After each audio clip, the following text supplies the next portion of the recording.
안녕하세요. 통계에 대한 여러분의 궁금증을 아주 시원하게 풀어드릴 리포터 오세영입니다. 이곳이 만약 범죄 현장이라면, 그리고 당신이 만약 범인이라면 한 방울의 피와 한 올의 머리카락을 조심하셔야 될 겁니다.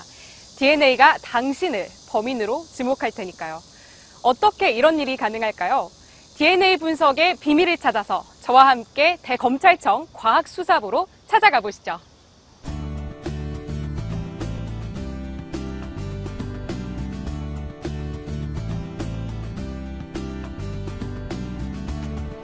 네, 소장님 안녕하세요.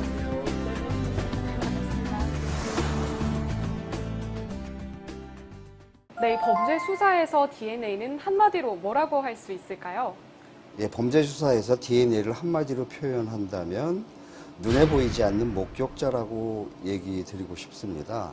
그 이유는 DNA는 사람 세포 속에 존재하는 아주 작은 물질이죠. 눈에 보이지 않거든요. 그런데 그 보이지 않는 작은 물질이 사건 현장에 남아서 그 당시에 무슨 일이 있었는지, 누가 거기 있었는지를 알려주는 목격자 역할을 충실히 수행하기 때문입니다. 이 범죄 수사에서 DNA 분석은 왜 중요하고 또 이 분석 과정이 어떻게 이루어지는지도 좀 궁금합니다. 이 세상에는 같은 DNA를 가진 사람이 일란성 쌍생아를 제외하고는 없기 때문에 사건 현장에 떨어진 증거물에서 분석된 DNA 결과가 특정 용의자 것과 일치를 했을 때 그 증거물은 반드시 용의자 것이라고 얘기할 수가 있거든요. 보시는 것처럼 이 밑에 숫자들이 표현되는 걸 볼 수가 있습니다. 이런 숫자들의 조합이 결국은 한 개인의 DNA 프로필이 되는 것이고요. 범죄자 DNA 데이터베이스의 경우에도 개인의 DNA 프로필은 이러한 일련의 숫자 조합을 입력하도록 되어 있고, 검색 과정에서도 이런 숫자들이 일치하는 사람을 찾아내게 되는 겁니다. 그럼 이 DNA 분석이 실제 재판 과정에서는 어떻게 이루어지나요? 그러니까 예를 들면 저와 비슷한 DNA 프로필을 가진 사람도 있을 것 같은데요. 이 DNA 분석이 재판에서 아주 중요한 증거로 채택되기 위해서는 어떤 통계학과의 연관성도 좀 중요할 것 같아요. 문제는 DNA 분석은 DNA 전체를 분석하는 게 아니고 사람마다 특히 다른 부분들이 DNA에 있습니다. 근데 그 DNA 부분을 일부를 발췌해서 분석하는 거기 때문에 확률이 작긴 하지만 똑같은 사람이 존재할 확률은 항상 존재를 합니다.